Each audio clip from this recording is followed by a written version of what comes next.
जय हिंद दोस्तों, नमस्कार। आज हम लोग पढ़ाई करने वाले हैं 15 से 21 फरवरी 2025 के। देखते हैं क्या करंट अफेयर क्वेश्चन बना है।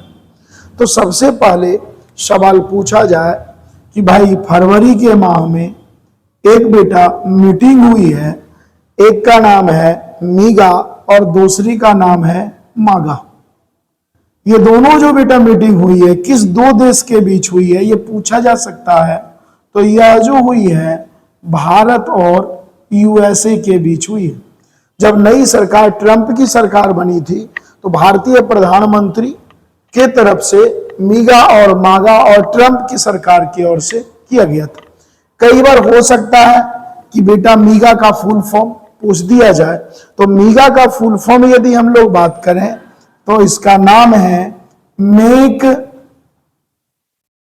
इंडिया और ग्रेट अगन। ध्यान रखना, यदि हम लोग बात करें तो मीगा कॉन्सेप्ट जो आया है वो भारत की ओर से मेक इंडिया ग्रेट अगन, और उसके बाद मागा की यदि बात करें तो यहां क्या हो जाएगा, मेक यूएसए ग्रेट अगन। तो ये चीज है, कई बार ये फुल फॉर्म दे देगा। मीगा का मेक इंडिया ग्रेट अगन, मागा का मेक यूएसए ग्रेट अगन। ये किन दो देशों के बीच रिलेशन हुआ है, ट्रीटी हुआ है, तो भारत और अमेरिका के बीच। क्लियर है। अब यहां से सवाल इस बेटा जो भी हुआ है इसमें मुख्य रूप से यह भी पूछा जा सकता है कि जो मुख्य रूप से वहां का जो पार्लियामेंट है जहां पे राष्ट्रपति रहते हैं उसे हम लोग व्हाइट हाउस के नाम से जानते हैं। यहां से यह सवाल दे सकता है, व्हाइट हाउस में ध्यान रखिएगा जो ट्रंप हैं अमेरिका के राष्ट्रपति, उन्होंने अपनी बेटा एक पुस्तक भेंट किए हैं भारतीय प्रधानमंत्री को। तो ये इजीली सवाल पूछा जा सकता है कि भारतीय प्रधानमंत्री को कौन सी पुस्तक ये भेंट किए। बड़ा जबरदस्त सवाल है, आवर जर्नी टुगेदर। तो कई बार यह पूछ देगा कि भाई हाल फिलहाल में टुगेदर, हाल फिलहाल में मुख्य रूप से देखा जाए तो अवर जर्नी टुगेदर बुक किसकी है या कौन लिखे हैं, तो यूएसए के राष्ट्रपति ट्रंप लिखे हैं। और यह किसको दिए हैं, तो भारतीय प्रधानमंत्री को भेंट की है। कुछ इंपॉर्टेंट है, बहुत सारे बातें हुए। उसके बाद एक और चीजें मैं बेटा बता रहा हूं। एक और विमान ये दिए हैं जिसका नाम है, ये बड़ा जबरदस्त विमान है, फाइटर प्लेन है जिसका नाम है F-35। तो आपसे ये पूछा जा सकता है कि F-35 क्या है, तो यह बेटा फाइटर प्लेन है। क्लियर है, फाइटर प्लेन है, लेकिन पूर्ण रूप से यह स्टील्थ का बना हुआ है। तो यदि देखा जाए, यदि पूछा जाए कि यह प्लेन कैसा है, तो फाइटर है, पूर्ण रूप से स्टील्थ के द्वारा निर्मित है।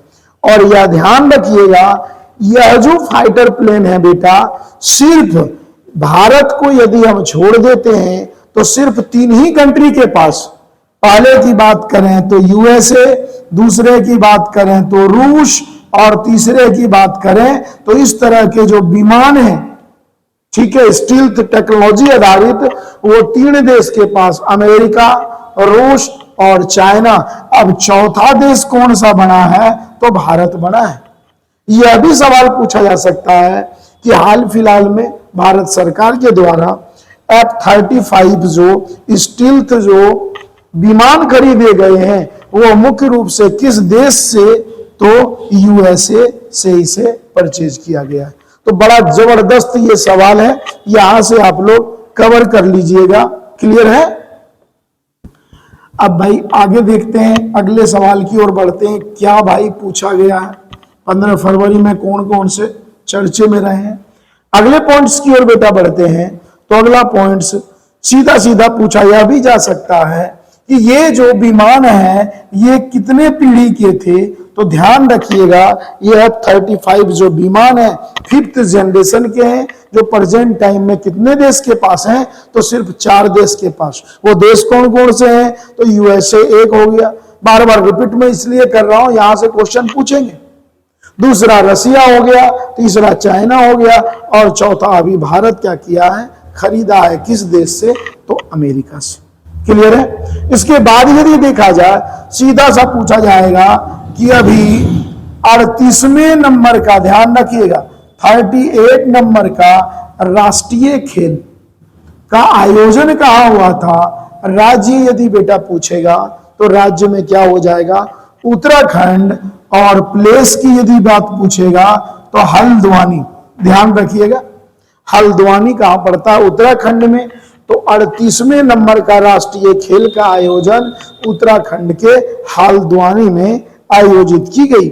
यह भी पूछा जा सकता है कि भारत किस वर्ष, ध्यान रखिएगा, भारत किस वर्ष ओलंपिक गेम की मेजबानी करेगा, या भारत में अब कब ओलंपिक गेम्स का आयोजन होगा।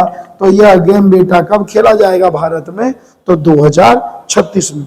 क्वेश्चन बड़े अच्छे अच्छे हैं भाई, संभल करके। इसके बाद यह पूछा जाता है कि वर्ल्ड की वह कौन सी ऐसी संस्था है जो वन टाइम में कितने सैटेलाइट को लॉन्च किया।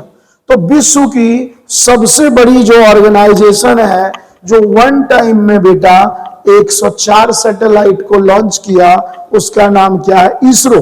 इसरो का फुल फॉर्म आप लोगों को पता है, मैं पहले भी आपको बता चुका हूं।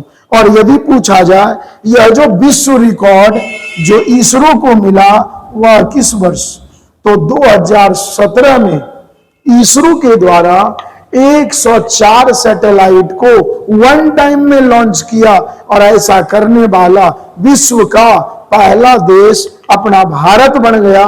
संस्था कौन सा बन गया भाई, तो इसरो। क्लियर है। अगले सवाल की ओर बढ़ते हैं। कई बार पूछा जाता है बेटा कोल विद्रोह, कई विद्रोह हुए हैं, आप लोग सुने भी होंगे, जैसे 1857 का रिवॉल्ट, भील विद्रोह हुए हैं, क्लियर है, मुंडा विद्रोह हुए हैं, सतनामी, बहुत सारे। वैसे ही यहां से पूछा जाता है कि कोल विद्रोह मुख्य रूप से किस क्षेत्र में हुआ था। तो कोल विद्रोह यदि एरिया प्रॉपर यदि पूछा जाए, स्टेट बेटा, तो स्टेट हमारा क्या हो जाएगा, झारखंड में हुआ था। और यदि पूछा जाएगा प्रॉपर एरिया, तो कई बार बिहार उत्तर प्रदेश के एग्जाम में तो पूछते हैं, तो जनरली नॉर्मल पेपर में भी, एसएससी वगैरह में भी पूछ देते हैं। तो कोल विद्रोह झारखंड एरिया पूछा जाएगा। तो झारखंड में बेटा एक डिस्ट्रिक्ट है जिसका नाम है सिंहभूम जिला, तो सिंहभूम में हुआ था। और यह विद्रोह कब शुरू हुआ था, तो इस विद्रोह की शुरुआत 1831 ईस्वी में हुई थी। और इस विद्रोह के जो मेन लीडर थे बेटा वो कौन थे, तो वह थे बुद्धू भगत। क्लियर है, बढ़िया सवाल है, सभी क्वेश्चन बड़े इंपॉर्टेंट बनते जा रहे हैं। कोल विद्रोह स्टेट पूछेगा झारखंड, जिला पूछेगा सिंहभूम जिला, कब शुरू हुआ 31 में, 1831 में, और इसके मेन नेता कौन थे, तो बुद्धू भगत थे। क्लियर है। अगले यदि बात करें तो आप लोगों को शायद पता ही होगा कि प्रेजेंट टाइम में बेटा ट्रांसपोर्ट मिनिस्टर कौन है। तो ट्रांसपोर्ट या रोड मिनिस्टर की हम बात करें, सड़क परिवहन मंत्री कौन है, नितिन गडकरी जी हैं। ध्यान रखिएगा, नितिन गडकरी। ये चुनाव कहां से लड़ते हैं भाई, तो ये चुनाव नागपुर से लड़ते हैं। जब से बीजेपी सरकार बनी है 2014 से लगातार अभी तक यह सांसद बने हुए हैं और यही मंत्रालय ये संभाल रहे हैं। इन्होंने बेटा कहां से, नागपुर कहां पड़ेगा, तो महाराष्ट्र में। इन्होंने नागपुर के महाराष्ट्र से एक योजना शुरू किए हैं बेटा, उसका नाम है रोड ट्रेन। ध्यान रखिएगा, यह बेटा सामान्यता क्या है, सामान्यता एक ट्रक है, लेकिन इसमें दो बड़े बड़े डब्बे लगाए गए हैं, इसी कारण से सड़क पर चलने वाले नाम दे दिया ट्रेन। इसमें दो जो डब्बे लगे हुए हैं, काफी बड़े बड़े बेटा डब्बे लगे हुए हैं। एक डब्बे की यदि देखा जाए लंबाई तो कितना फीट है, तो 24 फीट है, और दूसरे की लंबाई 44 फुट। क्लियर है? तो आप 44-24 देखिए, फिर इंजन। तो एक तरह से एक छोटी मोटी सड़क पर चलती हुई कैसी ट्रेन है? तो रोड पर चलने वाली ट्रेन है। तो सीधा सा पूछ दिया जाएगा, माल ज्यादा ले जाना है, भारीदार है, तो एक ही बार में धीरे धीरे वो चलते हैं। क्लियर है? तो रोड ट्रेन की शुरुआत सड़क मंत्री के द्वारा, नितिन गडकरी जी के द्वारा शुरू किया गया। कहां से? नागपुर से। ये क्या है? बड़े बड़े 2 कंटेनर लगे हुए हैं। आप इसी से अंदाजा लगा सकते हैं उस ट्रक की लंबाई क्या होगी। लगभग ट्रेन के समान छोटी मोटी जो टॉय ट्रेन होती है। तो इसी कारण से इसका नाम रोड ट्रेन रख दिया गया। क्लियर है? अगला सवाल, कल मैं बताया भी हूं शायद, भारत में 26वें नंबर के अभी हाल फिलहाल में बेटा ज्ञानेश कुमार, ये पूछा जाएगा कि ये जो ज्ञानेश कुमार जी हैं ये कौन है? तो ज्ञानेश जी अभी 26वें नंबर के इलेक्शन कमीशन बने हैं। यदि पूछा जाए भारत के नए चुनाव आयोग कौन बने हैं, तो नए जो चुनाव आयोग बने हैं उनका नाम है ज्ञानेश जी। कितने नंबर के हैं? तो 26वें नंबर के हैं। कल बेटा मैं बताया पिछले क्लास में संजय मल्होत्रा के बारे में, वह भी आरबीआई के गवर्नर बने हैं और वह भी कितने नंबर के थे? तो वह भी 26वें नंबर के थे। यह भी पूछा जा सकता है कि इनका जो कार्यकाल है वो कब तक है। तो ध्यान रखिएगा बेटा, इनका जो कार्यकाल है 2029 तक होगा। 26 जनवरी 2029 तक ज्ञानेश जी का कार्यकाल होगा। क्लियर है? क्वेश्चन बड़े अच्छे अच्छे आ रहे हैं भाई। अभी हाल फिलहाल में बेटा भारत सरकार के द्वारा एक सबमरीन को लॉन्च किया गया, जिसे हम लोग किस नाम से जानते हैं? क्या कहते हैं सबमरीन को? पनडुब्बी कह देते हैं। तो ये जो बेटा जो सबमरीन लॉन्च किया गया, पूछा जा सकता है इस सबमरीन का नाम क्या है? तो इस सबमरीन का नाम क्या है भाई? मत्स्य 6000। मतलब 6000 यदि देखा जाए तो फीट की गहराई तक इजिली ये जा सकते हैं, इसलिए इसका नाम क्या है? मत्स्य 6000। सीधा सा सवाल आएगा कि मत्स्य जो 6000 है यह क्या है? तो यह एक सबमरीन है। क्लियर है? और यदि पूछा जाए बेटा यह कितने पीढ़ी के हैं, तो यह 4th जनरेशन की यह पनडुब्बी है। नेक्स्ट, उसके बाद देखा जाए तो भारत सरकार बेटा एक बढ़िया काम कर रहे हैं, एम्बुलेंस सेवा कर रहे हैं। ठीक है? एम्बुलेंस सेवा। तो एम्बुलेंस जो सेवा है बेटा, ये कैसा एम्बुलेंस है? एयर मतलब प्लेन के तरह, इसे हम लोग प्लेन एयर एम्बुलेंस सेवा भी कहते हैं। इसे बेटा 2 कंपनियों के द्वारा बनाया गया है। कंपनी की यदि हम लोग बात करें तो पहली कंपनी है ई प्लेन कंपनी, यह पूछा जा सकता है, ई प्लेन कंपनी। और दूसरी जो कंपनी है बेटा आईआईटी मद्रास। आप लोग यह भी जानते हैं आज के डेट में आपदा आ जाते हैं, कई तरह की समस्या आ जाती है पहाड़ी क्षेत्रों में, तो वहां पे तुरंत गाड़ी झगड़े नहीं पहुंच पाते हैं, लेकिन एयर एम्बुलेंस तो पहुंच सकते हैं। इसलिए भारत सरकार इन दोनों कंपनी को ऑर्डर दिया भाई कि आप ऐसा सुविधा तैयार करें जो आने वाले समय में लोग बाग को परेशानी ना हो। और यदि देखा जाए बेटा टोटल डिस्ट्रिक्ट कितने हैं भारत में? जिला की संख्या 797 है, जिसमें से टोटल जो दिया है 788 फिलहाल स्टार्टिंग के तौर पे जो एयर एम्बुलेंस बनाने का फैसिलिटी दिया है। कितना बनाया जाएगा? 788। इससे क्या होगा? पहाड़ी क्षेत्रों में या अन्य क्षेत्रों में जो पेशेंट हैं, मरीज हैं, उनको जल्द से जल्द अच्छे हॉस्पिटल में शिफ्ट कराया जाए। क्लियर है? ये बढ़िया सवाल था, ध्यान रखिएगा ये सब चीज। अगले सवाल की ओर बढ़ते हैं बेटा। अगला सवाल आपको पता ही है, एनईपी न्यू एजुकेशन पॉलिसी किस वर्ष लागू हुई है? तो न्यू जो एजुकेशन पॉलिसी लागू हुई है वह 2020 में लागू हुई है। अब सवाल यह है कि इसमें फर्स्ट में जो बच्चे का एडमिशन होगा वो कितने वर्ष का होना चाहिए? तो ये भी ध्यान रखिएगा, कई बार पूछ दिया जाता है टीचिंग में कि जो पहली क्लास में बच्चा जाएगा उसका कितना उम्र होना चाहिए? तो 6 वर्ष का उम्र होना जरूरी है। एक और चीज यदि मैं बात करूं, अब यदि देखा जाए 2026 से 10th का जो बोर्ड होगा बेटा, वन टाइम में नहीं होगा बल्कि 2 टाइम में आयोजित की जाएगी, जिससे बच्चे के जो पेपर छूट जाते हैं, ठीक है, तो वो अब छूट ना पाए। तो ये सब बढ़िया प्लान है इंडियन गवर्नमेंट का। क्लियर है? अगले सवाल की ओर बढ़ते हैं।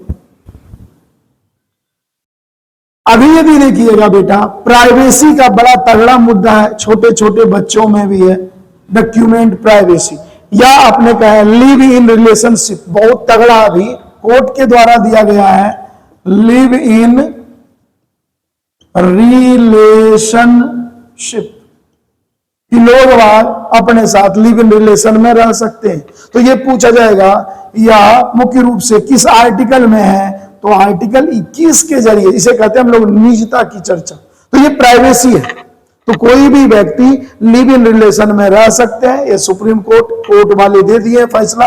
और उसके बाद जो है यह भारतीय संविधान के किस आर्टिकल में वर्णित है, तो आर्टिकल 21 में वर्णित है। अगला सवाल बेटा इजी है, आर्टिकल 19 में क्या है, तो राइट टू फ्रीडम है, आप लोगों को पता भी है, अभिव्यक्ति की स्वतंत्रता, कोई भी व्यक्ति कहीं भी घूम सकते हैं, कहीं भी जा सकते हैं, किसी भी चीज का प्रचार कर सकते हैं, व्यापार कर सकते हैं, XYZ। लेकिन बेटा सभी का दायरा कैसा होगा, सीमित होगा, ऐसा थोड़ा है कि कहीं भी चले जाएंगे। क्लियर है? तो लिमिट दायरे में रहकर सभी प्रकार की आजादी को मना सकते हैं। इनडायरेक्टली रूप से बेटा RTE right to education, RTI और फ्रीडम मुख्य रूप से झंडा फहराने की बड़े पैमाने पर आजादी भी आर्टिकल 19 से ही रिलेटेड है। तो आर्टिकल 19 बाकी क्लास में हम लोग पढ़ लेंगे, सीधा सा राइट टू फ्रीडम, अभिव्यक्ति की स्वतंत्रता। क्लियर है? अगले सवाल की ओर बढ़ते हैं। अभी बेटा एक वॉल्केनो फटा है जिसका नाम है माउंट इब्रू। तो ये पूछा जाएगा कि माउंट जो इब्रू है ये है कहां भाई, तो यह है इंडोनेशिया में। इंडोनेशिया में ये समस्याएं आती ही रहती हैं। तो माउंट इब्रू में जो ज्वालामुखी फटा है, वॉल्केनो सेंटर जो फटा है, ये मुख्य रूप से कहां पड़ते हैं, तो इंडोनेशिया। क्लियर है? उसके बाद यदि देखा जाए तो हरियाणा के कई एग्जाम में पूछे जाते हैं मनु भाकर के बारे में। तो मनु भाकर पहली ऐसे हैं जो एक ही ओलंपिक गेम में कितने मेडल जीते हैं, तो 2 मेडल जीते हैं। और वह किस वर्ष भाई, तो 2024 में। मैं आप लोग को पढ़ा रखा हूं कि 2024 में जो ओलंपिक का गेम आयोजित हुआ था वह कहां हुआ था, वह जरूर हमें बताइएगा। क्लियर है? और ये मुख्य रूप से जो मनु भाकर हैं रहने वाले कहां के, तो हरियाणा के, ध्यान रखिएगा, हरियाणा के ये झज्जर से संबंधित। क्लियर है? अगले क्वेश्चन की ओर बढ़ते हैं। कुछ ही क्वेश्चन हो रहे हैं बेटे, 5 से 7 क्वेश्चन हो रहे हैं, इसे देख लो, आराम से मन लगा के भाई पढ़ाई करो। देखिए अगला सवाल क्या है। अगला सवाल सीधा सा पूछा जा सकता है कि भारत में पहली बार कंप्यूटर के द्वारा टिकट कब बुक किया गया था, रेलवे रिजर्वेशन। ठीक है, तो भारत में पहली बार बेटा कंप्यूटर के द्वारा यदि देखा जाए, मुख्य रूप से जो टिकट बुक की गई थी 1986 में, और किस स्टेशन पे, तो न्यू दिल्ली, नई दिल्ली में पहली बार कंप्यूटराइज जो टिकट निकली थी 1986। कई बार रेलवे एग्जाम के लिए ये, ठीक है, बढ़िया। अगले पूछा जाएगा आपका रामाफोसा। रामाफोसा कौन है, तो यह बेटा प्रेसिडेंट हैं, राष्ट्रपति हैं, किस देश के, तो यह साउथ अफ्रीका के राष्ट्रपति हैं। नेक्स्ट सवाल की ओर बढ़ते हैं हम लोग। अगला सवाल है, हाल फिलहाल में पंकज आडवाणी कौन सा गेम जीते हैं, तो बेटा यह जो गेम जीते हैं इस एशियाई स्कूनर चैंपियन गेम। तो यदि पूछा जाए 2025 में एशियाई स्कूनर चैंपियन गेम किन्होंने हासिल किए, तो भारतीय खिलाड़ी पंकज आडवाणी। किस देश को हराया, किस देश के खिलाड़ी को हराया, तो ईरान देश के खिलाड़ी को हराया। और यह गेम का आयोजन कहां हुआ था भाई, तो दोहा में हुआ था। क्लियर है बेटा, दोहा किसी देश का कैपिटल है। क्लियर है, तो आपको बताना है दोहा किसकी राजधानी है। ये जरूर क्वेश्चन में आप लोग सर्च करो। मैं क्वेश्चन ऐसा नहीं मैं बता ना पाऊं, मैं बता तुरंत दूं, लेकिन जब तक आप सर्च नहीं करेंगे तब तक मजा नहीं आएगा आपको पढ़ने में। अगले सवाल की ओर बढ़ते हैं। अगला सवाल बेटा सीधा सा पूछा गया है और यह एक तरह से आखिरी ही सवाल है कि राजमहल की पहाड़ी, ध्यान रखिएगा, राजमहल की पहाड़ी काफी हाल फिलहाल में चर्चा में रहा है। तो राजमहल की पहाड़ी देखा जाए तो इसका कुछ पार्ट झारखंड में है, तो कुछ पार्ट बिहार में स्थित है। कई बार पूछा जाता है राजमहल की पहाड़ी मुख्य रूप से बिहार के किस जिले में स्थित है, तो यह भागलपुर जिले में स्थित है। इसी पहाड़ी के पास से बेटा एक मूवमेंट की शुरुआत हुई थी जिसका नाम है, कौन सा विद्रोह भाई, तो संथाल विद्रोह। कब हुई थी, यह बीपीएससी के एग्जाम में कई बार पूछा गया है। इस आंदोलन की शुरुआत 1855-56 में हुई थी। क्लियर है, और यह मूवमेंट मुख्य रूप से कौन किए थे, तो 4 ब्रदर किए थे। मैं ऑफलाइन क्लास में बताया हूं, आप लोग यहाँ पे हमें बताएंगे वो 4 भाई कौन थे। नहीं तो एक का नाम मैं बता देता हूं, एक का नाम सिद्धू था, बाकी आप 3 का नाम बताएंगे। ठीक है, तो आज भाई इतना ही, हम लोग नेक्स्ट क्लास में आगे इससे आगे देखेंगे। Okay, take care, bye.